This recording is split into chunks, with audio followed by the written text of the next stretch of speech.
Welcome to On Health with Houston Methodist. I'm Zach Moore. I'm a photographer and editor here, and I've worked in multimedia and television for over 15 years, and I'm also a longtime podcaster.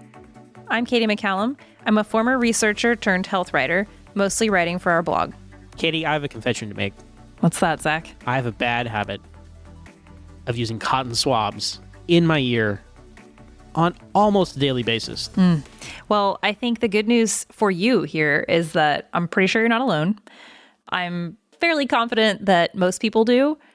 Okay, maybe not most people. I think a lot of people do. That'd be my guess. Well, there's a lot of it comes from cleanliness because you want to be clean and you think, to clean my ear, I need to get in there with something and clean it out. Also, just there's a good feeling when you clean your ear with a cotton swab, isn't there? Yeah. And back to your point about the cleanliness, earwax is kind of, I don't know, it's not one of those things that you think of without kind of going like, ugh, earwax. So I think that's where the cleanliness comes from. Mm-hmm. You don't want it to be there and you know it's there, so you want to get rid of it. Right. Should we be doing it? Should it be there? And are we removing it to our detriment? I think Dr. Lynn's going to let us know. Yeah, I sat down with Dr. Kenny Lynn, who is a ENT specialist here at Houston Methodist, and we had a great conversation about earwax and cotton swabs and earphones and headphones and everything in between. So let's get to it. Let's start out with, what is earwax? Is it really wax? Is my first question. Not wax in the sense of a candle. It is a natural product that your body makes over time. It's really just a combination of dry skin that sheds off the skin of the ear canal, mixed in with some oils that your body is naturally producing. So the end result is a consistency in some people that resembles wax, which is where I imagine the name came from. But it's not wax that's going to burn like a candle. Earwax, it's something that we all want to maintain, right? Because no one wants, too much coming out of their ears. And so I don't know where it starts in our lives, but at some point it becomes some kind of habit. It's like, always clean your ears. And when I think of cleaning my ears, I think of cotton swabs. That's like A, B, like those are connected, right? Bacon and eggs, death and taxes, that kind of thing. Not necessarily the case, though. Is that correct? Well, I would agree that most people will connect the two. And I would be curious, or love to see the history of whether there's any advertising, what kind of influence, what started that association with the ear canals so much. Do you know why we all started doing this thing? To be honest, I don't. That might be something worth a deep dive into the history at some point. We took Dr. Lynn up on that because it's a question that kept coming up. Why and when did we start sticking cotton swabs into our ears? From what we can tell, the story starts in 1923 when a man named Leo Gertenzong saw his wife applying wads of cotton to the ends of toothpicks and, rumor has it, using those cotton-laden toothpicks to clean their baby's ears. If I were Leo, I know I would have been thinking, there's got to be a better method. And in a way, there was the cotton swab. And these swabs began being marketed for baby care a few years later. A 1923 print ad in the Pittsburgh Post-Gazette stated cotton swabs can be used for the eyes, nostrils, ears, gums, and many other uses. They were marketed to adults as well. An ad from 1956 reads, "Dad has found the ideal blotter for water in the ear." Now, it's worth mentioning that for the ear doesn't mean inside the ear canal. And as far as we can tell, cotton swabs have never been advertised as such.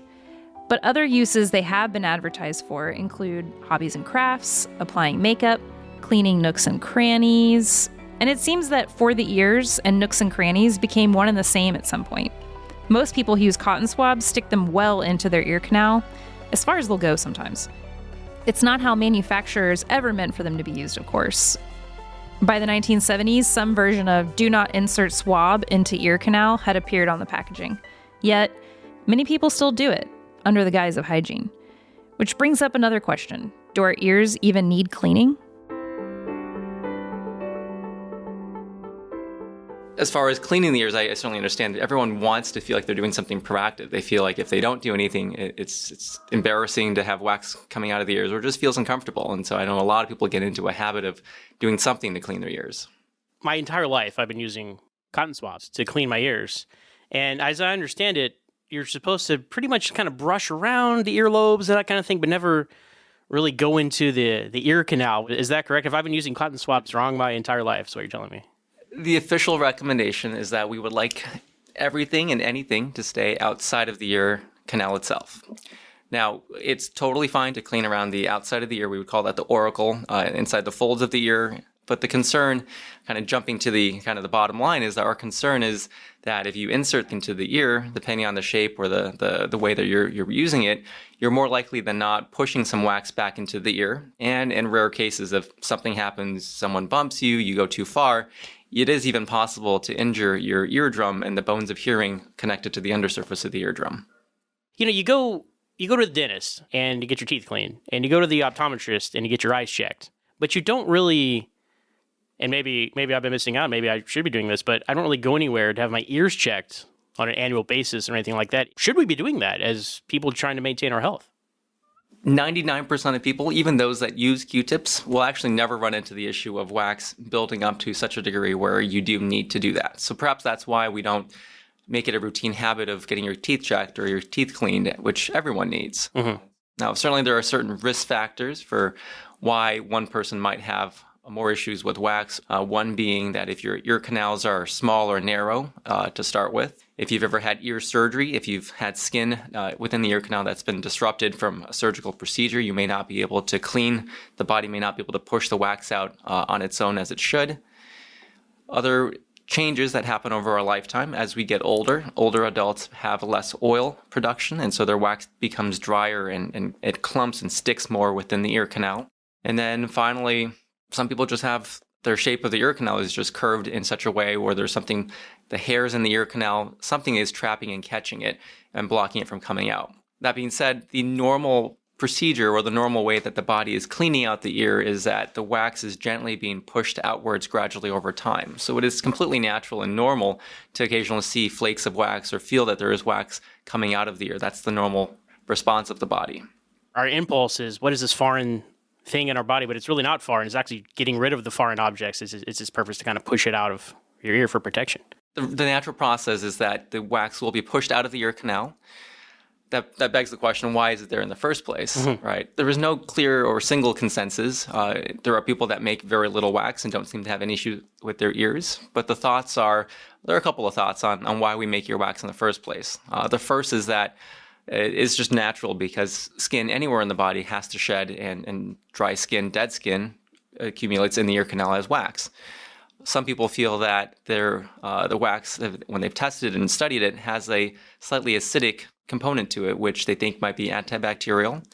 And then still others just think that having wax in the ear almost acts as a filter and prevents dirt and dust from getting down and settling onto your eardrum. So in a way, it helps keep the ear clean, the parts of the ear that are important to hearing. What kind of warning signs are there if you're having too much, other than the visual, of course, as far as like, oh, I have too much earwax, I should go to a physician and perhaps even have a more in-depth removal of earwax? So most people that come in with earwax problems are coming in because they are feeling like their ears are clogged or muffled in terms of their hearing, especially if water gets into the ear. So you can imagine water in the ear causes the earwax to expand, and if it's at a point where there's enough blockage of the ear canal, that can almost feel like it seals off the ear canal, and your listening is muffled, like as if you are listening underwater. So hearing changes is probably the most common reason that I see patients with excessive earwax. Other people, the wax can at times start to cause irritation, pain, or discomfort. Those are really the two main reasons. Okay. What are some good alternatives to cotton swabs? Perhaps hydrogen peroxide or something like that? What we generally recommend as an alternative, if you want to be doing something proactive, is to use something like mineral oil or baby oil inside of the ear. The idea of using the oil is that it acts as a lubricant, it softens the wax, and it prevents it from sticking or clumping. But I have to be honest, there isn't a single way that is going to be very effective at getting the wax out of the ear. You may have seen different ads on Instagram or on Twitter of these devices. I saw one recently that looked like a roto-rooter, basically spinning in circles around the ear and kind of trying to pull the wax out that way. They all make me a little bit nervous. The honest answer is that there isn't a single safe way every time that you're going to get the wax out yourself. If the wax is not coming out on its own, unfortunately, that is something that may require a trip in to see your family doctor or even an ENT. Yeah, I've seen those remedies as well. I get little mini vacuum cleaners almost. And one that really fascinates me is the ear candle. Are you familiar with this? I have never tried it myself. I have many patients that have described it to me. My understanding of how it works is that you're using a heat source, a candle, and holding it up close to the ear, and it basically softening, or in a way almost liquefying or softening the wax so that it would drain out. It seems to work for some people, but again, just the thought of applying high heat close to the ear, again, makes me very nervous. Right. Yeah, I wouldn't try that myself. So a lot of people will be listening to this on their earphones. Me personally, AirPods are my favorite invention of all time. I'm on the go a lot. I love listening to things, and every mobile phone, cell phone comes with earbuds, whether wired or not wired. And so a lot of us spend a lot of our time each day with earbuds inserted into our ear. What kind of side effect does this have as far as maybe earwax or even hearing goes long term? As far as the earwax, we do know that, kind of draw a similar analogy to this, but older patients that use hearing aids. So this is kind of the extreme example of what you're asking. These people are wearing their earpieces from the hearing aids 10, 12, 14 hours a day. And in this group, we do see that there is a higher rate of wax buildup. And so certainly having something inside the ear canal, whether it's an earbud or a hearing aid, over time does prevent the natural progression of wax from all the way exiting the ear. So yes, whether it's because moisture or humidity gets trapped inside of the ear because of the earbud use, or just that there's a physical obstruction, there is, I think, a higher incidence of wax building up. Your second question regarding hearing, the answer there is that earbuds aren't necessarily more dangerous to your hearing in terms of use. What we key on or focus on, and when patients ask me this, what I really tell them is it's about the volume. No matter what source of sound you're listening to, whether it's a speaker in your living room, whether it's a headphone over the ear or in the ear, it's at the end of the day, it's what volume is being delivered to the ear. Certainly, with something as close to the ear, if you accidentally had your volume maxed on your phone, it might, in that moment, be more dangerous because the volume was delivered in kind of a very focused way and very, very loudly.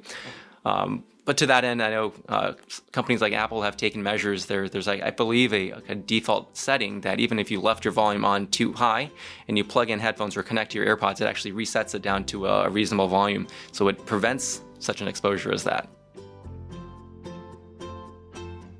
More with Dr. Lin after the break.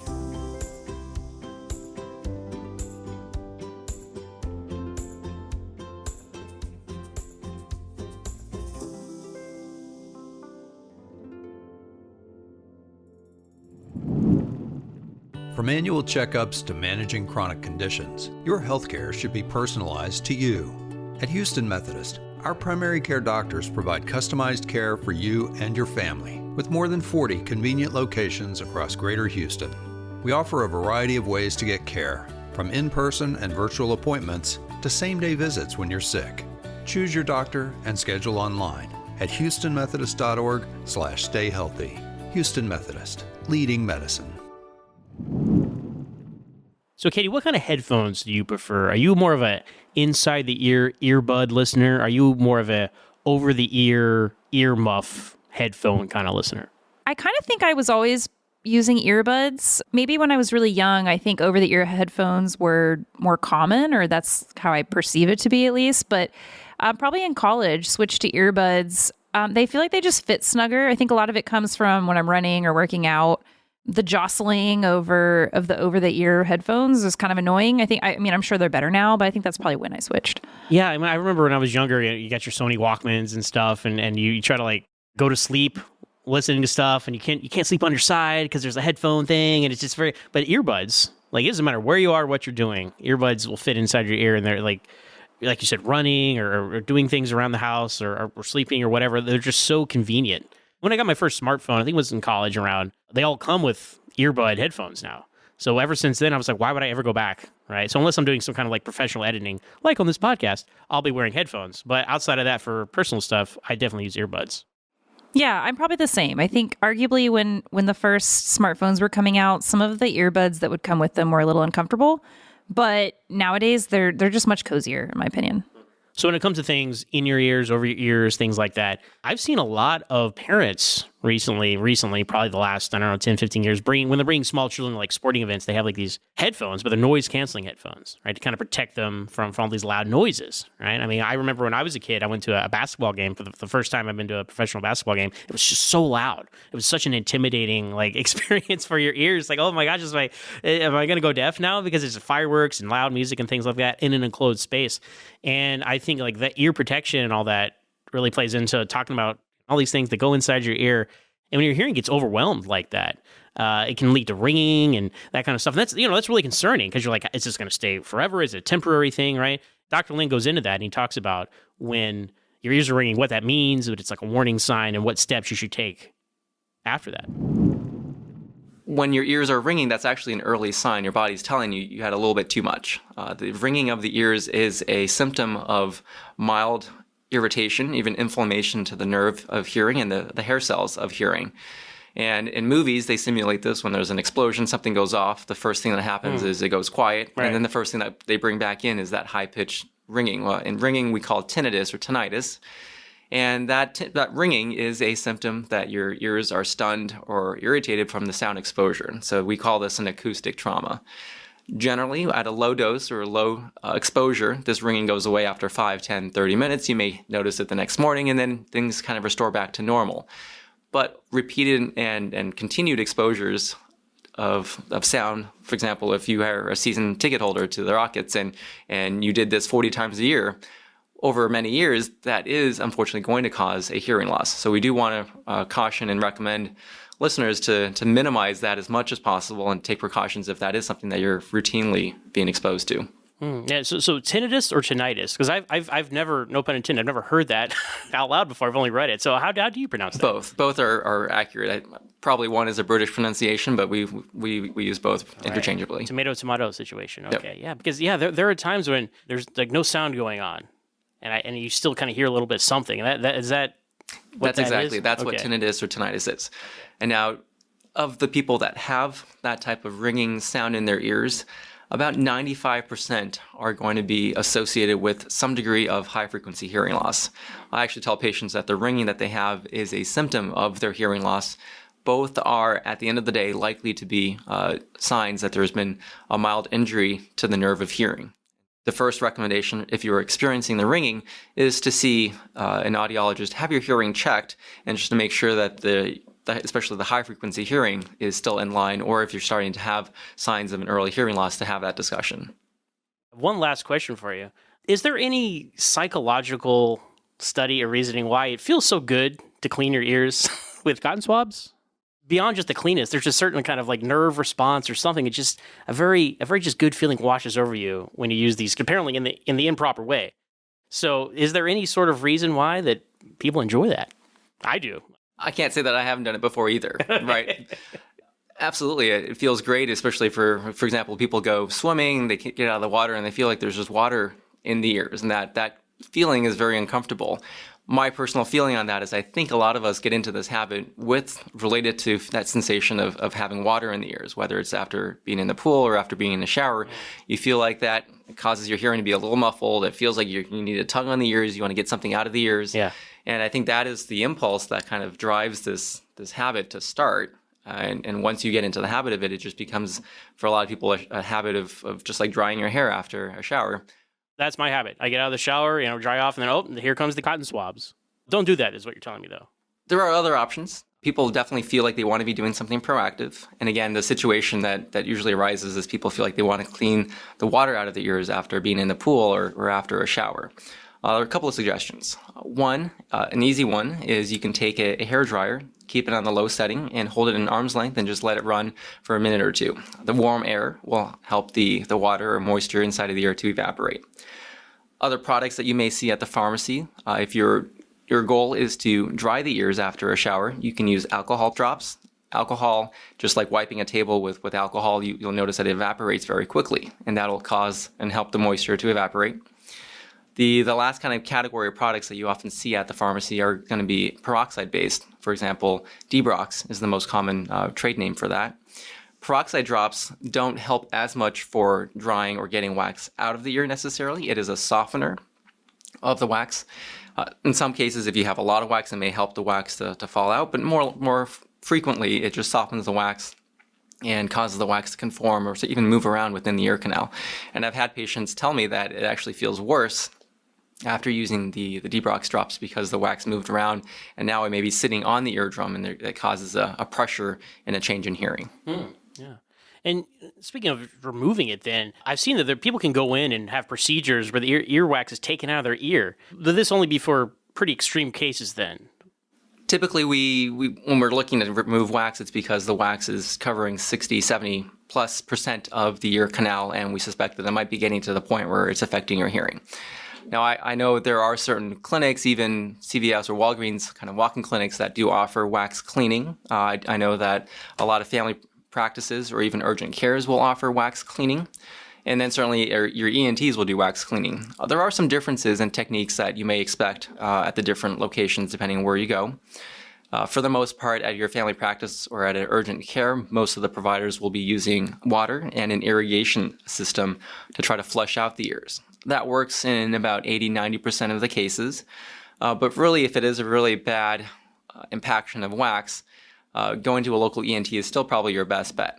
The advantage that we as ENTs have over your family doctor or your urgent care provider is that we have microscopes that allow us to see exactly what is happening, where the wax is, what the consistency of, and then we have different options of how to get that out. The tools that I use will range from using a small suction, essentially a vacuum cleaner, to remove focal areas of wax, or we have different instruments or loops or curettes that we can use to scoop the wax out if needed. So some takeaways: earwax, naturally occurring. Don't be afraid of it. If you feel like you have too much, go to a primary care physician, and they might refer you to an ENT or another specialist to have it medically properly removed, supervised by medical professionals. Don't try this stuff you see on the internet. Use cotton swabs, but don't insert them directly into the ear. And just protect your hearing. Hearing's important. We want you to listen to our podcast. So take care of your hearing. And there we go. So thank you so much, Dr. Lin, for your time today. Thank you. It's been a pleasure. So, Zach, moment of truth. Are you going to stop using cotton swabs every day? I'm going to try. Now, you used to use cotton swabs. I did. Used to use cotton swabs. I don't really remember when I started. I probably used them for 5 or 6 years. Would use them every day. I did quit cold turkey about 2 years ago after talking to Dr. Lin about this very topic for a blog post. He laid out all the facts. I left my interview with him thinking, I'm never going to stick another cotton swab in my ear, and I haven't. Well, cold turkey, huh? Yeah. You're a stronger person than I, Katie. For me, it was the only way to go. Just cut it off at the source. Gotcha.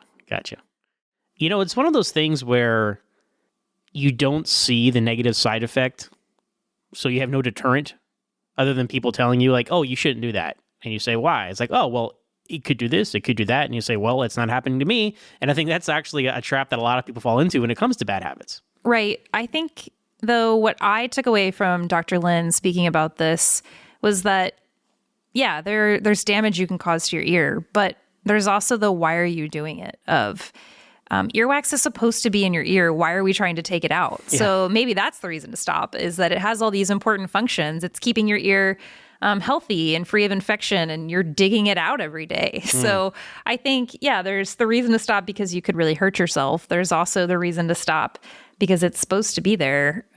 We don't really need to be trying to get it out. So I don't know, maybe just something to think about, Zach. Yeah, and there are a lot of other applications for cotton swabs as well, right? Applying medicine into cuts and things like that. Right, you don't have to throw your supply of cotton swabs away. Because I have hundreds of them. Right, yeah, they come in big packages. There's plenty of uses for them, just not inside your ear canal. That's what I heard, at least. Heard. Got it. All right, well, thanks for listening, everyone. I hope you guys enjoyed our topic today. That's going to do it for us this time. And be sure to share, like, and subscribe on Health with Houston Methodist, wherever you get your podcasts.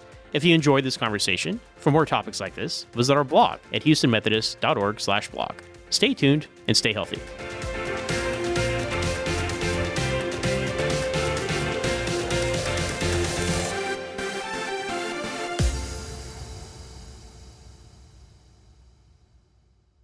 Houston Methodist Hospital has been named the best hospital in Texas for 11 years in a row by U.S. News & World Report.